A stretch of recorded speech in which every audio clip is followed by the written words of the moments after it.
Voqea 11-may kuni ayni mana shu yuk mashinada keltirilgan shu toshlar sababli bo'lgan.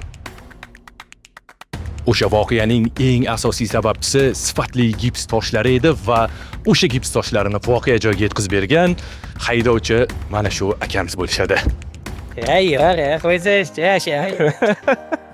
Optimus gipslari ko'rib turganingizdek o'zini oqligi va yuqori darajadagi sifati bilan ajralib turadi. Ayni mana shunday sifatli gips toshlaridan gips mahsulotlari ishlab chiqariladi va gips kartonlarga ham ayni mana shu sifatli gipslardan foydalaniladi. Bu yerda esa o'sha Optimusning sifatli gips mahsulotlari ishlab chiqariladi va vodiy bo'ylab tarqatiladi. Siz ham vodiyning istalgan nuqtasidan turib bemalol Optimusni oppoq, sifatli, hamyonbop gips mahsulotlariga buyurtma berishingiz mumkin. Atrof oppoq, quyosh, biroz gapirishga ko'zim ochishga qiynalyapman, lekin mahsulotlarni sizga qiynalmasdan vodiy bo'ylab bemalol yetkazib berish imkoniyatiga egamiz. Optimus bu sifatni qadrlaydiganlar uchun eng yaxshi va eng munosib tanlov.